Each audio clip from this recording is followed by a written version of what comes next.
Selamat sahabat. Selamat datang di Sekolah Sahabat Anak Gereja Masih Advent hari ke-7 Jemaat Makarion. Like my little storm, my little storm, my little storm. With Christ in the vessel, like in my little storm, as we are sailing home.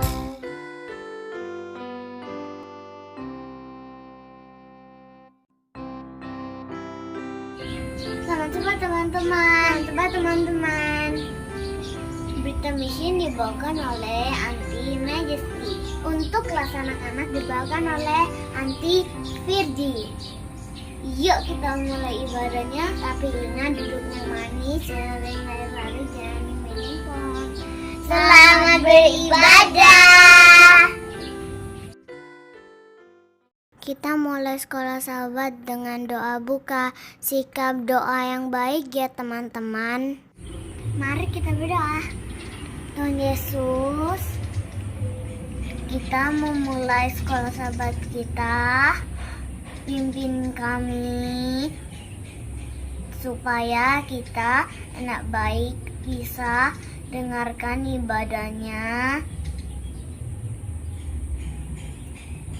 Di dalam nama Yesus, Jujur berdoa dan mengucap syukur. Haleluya, amin. Sekarang kita dengarkan berita mission ya teman-teman. Halo, selamat sahabat semuanya. Apa kabar kalian? Nanti doakan semoga semuanya sehat, ceria, dan semangat. Pada sahabat ini ketemu lagi dengan Aunty Gesti. Kali ini Aunty akan kembali membawakan berita mission. Nah, kali ini berita mission kita bercerita tentang teman kita yang bernama Niang Muang. Nah, kali ini Niang Muang akan membagikan ceritanya bagaimana ia menghadapi kesulitan di sekolah. Siapa di sini yang pernah mengalami kesulitan di sekolah? Coba angkat tangannya. Cukup banyak juga ya. Oke, kalau gitu kita coba dengarkan bersama-sama bagaimana Niang Muang bisa mengatasi kesulitannya tersebut. Ayo kita duduk dengan manis dan kita buka kuping kita lebar-lebar supaya kita bisa mendengarkan ceritanya dengan baik. Ayo kita segera dengarkan. Judul berita mission pada sahabat ini adalah Sungguh Sangat Berat. Seperti yang Aunty tadi katakan bahwa Niang mengalami kesulitan pada sekolahnya. Hari pertama sekolah berat sekali bagi Niang. Sangat sulit. Gadis yang berusia 9 tahun itu baru tiba di Amerika Serikat sebulan sebelumnya dari tanah airnya di Myanmar. Orang tuanya adalah pengungsi, sehingga Niang tidak tahu bahasa Inggris dan juga dia tidak punya teman. Lebih buruk lagi, tahun ajaran telah dimulai sejak lama. Tapi Niang baru mulai masuk pertama sekolah di bulan November. "Halo, siapa namamu?" sapa seorang gadis kepada Niang. Niang menggelengkan kepalanya dan berkata, "Tidak." Kemudian gadis itu bingung dan mulai berkata kembali, "Oh, dari mana kamu berasal?" Niang kembali menggelengkan kepalanya. "Tidak," katanya. Kemudian seorang anak laki-laki mendatanginya. "Hai, siapa namamu?" dia bertanya. "Tidak," kata Niang sambil menggelengkan kepalanya. Anak laki-laki itu menjadi bingung dan kembali bertanya, "Dari mana kamu berasal?" Kemudian Niang kembali menjawab sambil menggelengkan kepalanya. "Tidak." Niang tidak berusaha bersikap kasar. Dia hanya tidak mengerti apa yang dibicarakan anak-anak tersebut karena ia tidak tahu bahasa Inggris. Jadi ia duduk dengan tenang sepanjang pagi di kelas. Saatnya makan siang, ia hanya mengikuti anak-anak lainnya ke kafetaria. 25 siswa kelas 4 selalu duduk bersama di meja yang telah ditentukan. Guru selalu mengawasi mereka untuk memastikan mereka berperilaku dengan baik. Kemudian Niang melihat makanan yang disajikan di kafetaria. Di sana ada keju nako dengan suiran ayam, pizza kecil, dan juga chicken nugget. Makanan itu terasa sangat aneh baginya, karena Niang terbiasa makan daun sawi, daun kentang, selada air, kacang merah, dan juga lentil jeruk. Setelah mencicipi makanan aneh itu, Niang kembali ke kelas dan duduk dengan tenang sampai sekolah berakhir untuk hari tersebut. Sesampainya di rumah, Niang berdoa kepada Tuhan memohon bantuan. Ya Tuhan, tolong bantu saya bertahan untuk hari selanjutnya di sekolah. Bantu saya agar tidak mendapat masalah dengan guru. Jaga saya saat berjalan ke sekolah. Amin. Doa Niang. Banyak hal di sekolah yang membingungkan Niang. Dia tidak tahu itu di mana. Dan dia juga tidak bisa menanyakan arahnya karena dia tidak bisa berbahasa Inggris. Saat guru memberinya tes pilihan ganda, ia juga tidak tahu harus berbuat apa. Niang tidak bisa memahami pertanyaannya. Dan Niang juga tidak tahu bagaimana mengisi jawabannya. Dia secara acak melingkari jawaban. Terkadang ketika guru marah, ketika beberapa anak mulai berbicara pada saat yang sama dan mulai terjadi kebisingan di kelas, guru tidak suka akan hal tersebut. Diam semuanya! Anak-anak akan terdiam sejenak, tetapi kemudian lupa. Dan kemudian mulai kembali berbicara dengan keras di kelas. Diam! Guru berteriak. Sekali lagi ruangan itu sunyi untuk beberapa saat. Tapi kemudian anak-anak akan mulai berbicara kembali. Dan akhirnya guru tidak tahan lagi. Dan akhirnya mulai berkata, semua orang sedang makan siang tanpa suara kecuali Niang. Ibu guru mulai berteriak. Kelas akan menjadi sangat sunyi. Karena hukuman itu berarti tidak ada yang bisa berbicara saat makan siang di kafetaria kecuali Niang. Niang menyadari bahwa guru bersikap baik kepadanya karena dia tidak pernah berbicara di kelas. Niang memutuskan bahwa akan lebih baik diam sepanjang waktu daripada dimarahi oleh guru. Di rumah, dia dengan cemas berdoa setiap hari. Ya Tuhan, tolong bantu saya bertahan di sekolah 1 hari lagi. Bantu saya agar tidak mendapat masalah dengan guru dan jaga agar saya tetap aman saat berjalan ke sekolah. Kelas 4 berat bagi Niang, tetapi kelas 5 lebih baik. Karena Niang sudah tahu jalannya di sekitar sekolah, jadi ia tidak perlu menanyakan arah. Dia juga mulai berbicara bahasa Inggris dan berteman.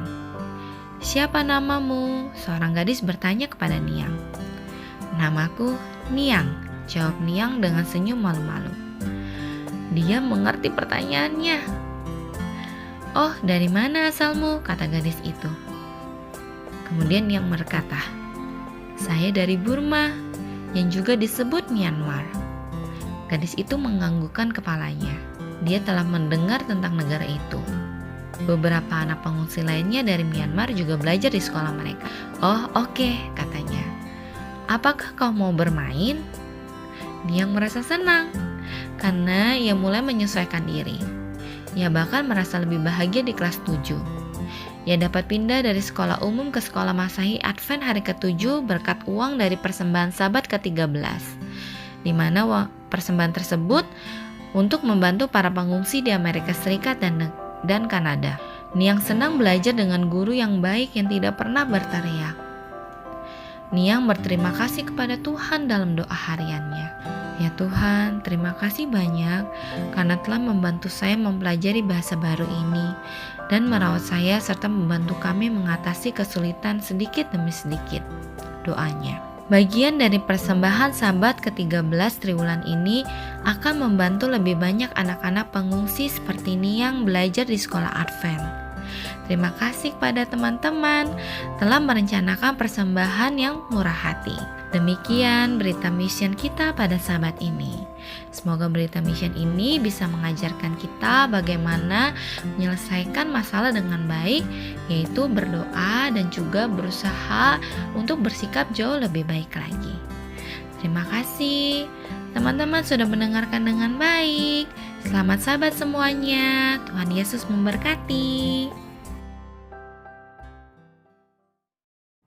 Waktunya kita dengarkan cerita anak-anak.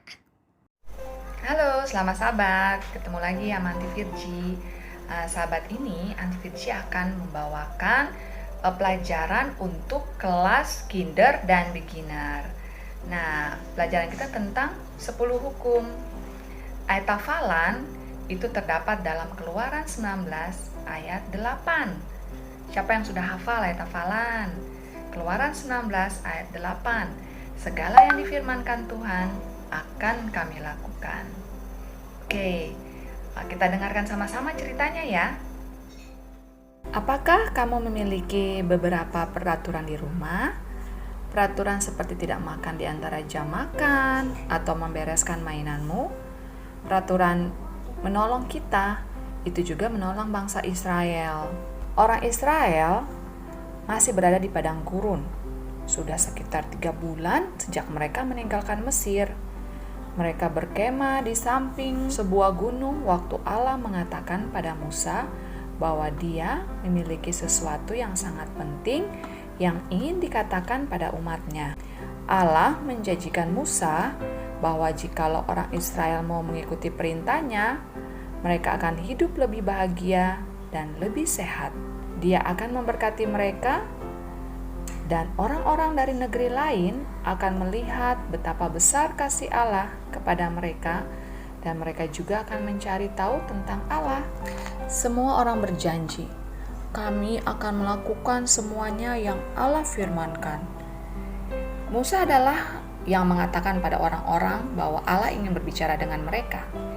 Dia ingin mereka bersedia untuk bertemu dengan Allah. Jadi, orang-orang mencuci pakaian dan mandi. Mereka berpuasa, yang artinya mereka tidak makan, tetapi mereka minum air dan mereka berdoa. 3 hari kemudian, Allah muncul pada bagian atas pegunungan dalam awan petir dan guru. Orang-orang mendengar suara trompet dan melihat gunung bergoncang. Mereka siap untuk bertemu Allah. Mereka merasa takut, tetapi Allah tidak ingin bangsa Israel menjadi takut, karena Dia mengasihi mereka. Dia berbicara langsung kepada mereka dan berfirman tentang 10 peraturan istimewa agar hidup mereka hidup dengannya.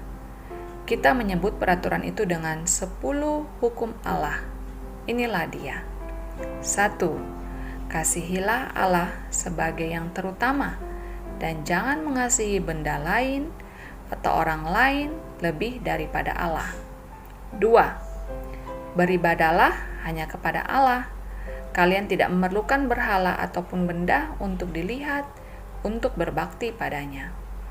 3. Ucapkan nama Tuhan dengan penuh rasa hormat dan penghargaan.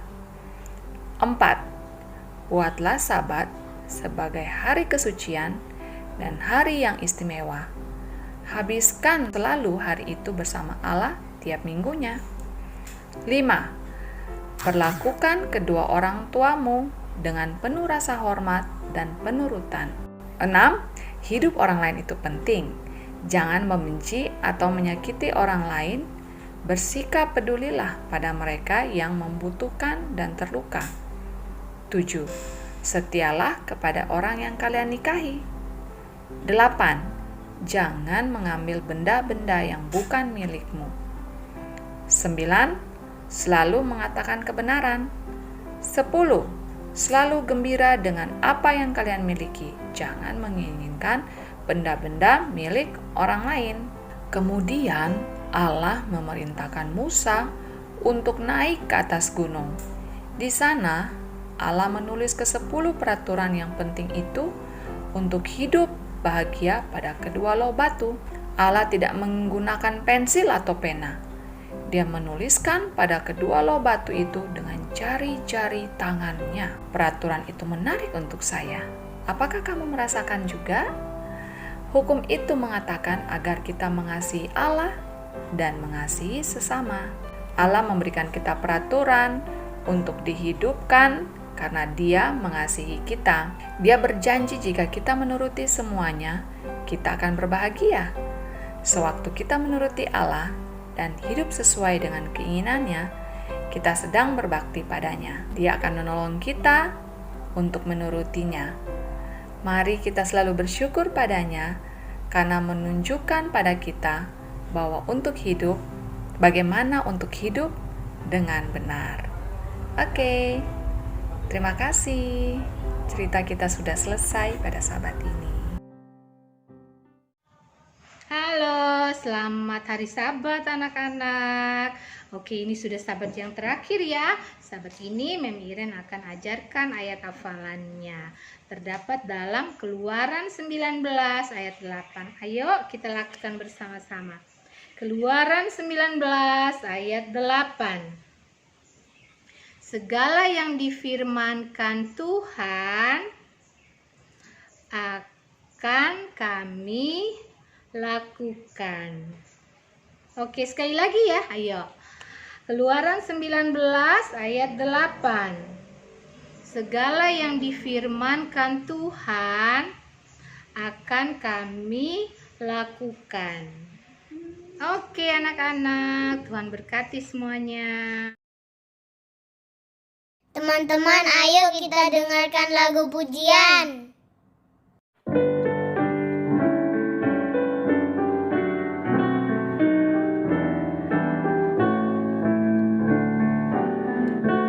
I will serve thee because I love thee.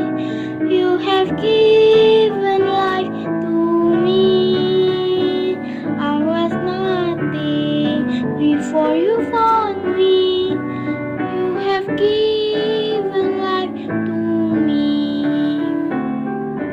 Archer, broken pieces, drownedly are what you died on Calvary.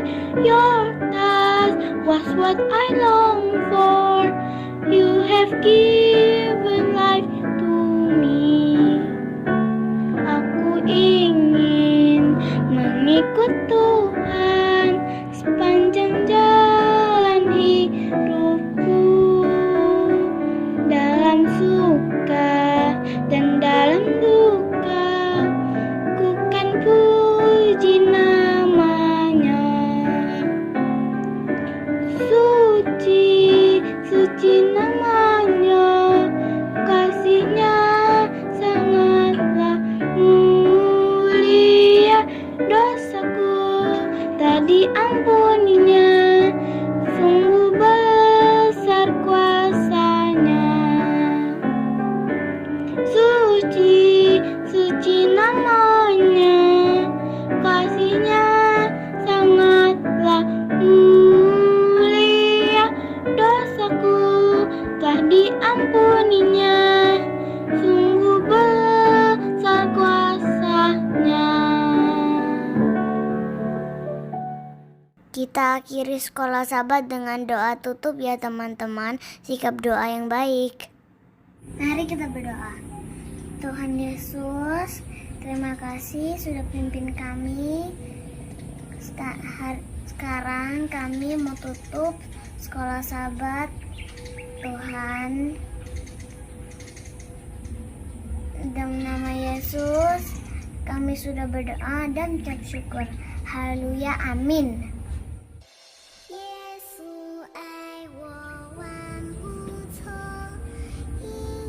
Sekolah kita sudah selesai. Terima kasih sudah semuanya yang sudah menonton. Sampai jumpa sahabat depan. Tuhan Yesus memberkati. Bye.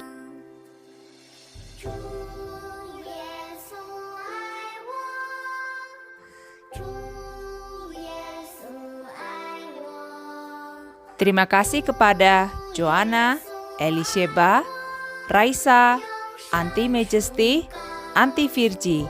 Tuhan memberkati.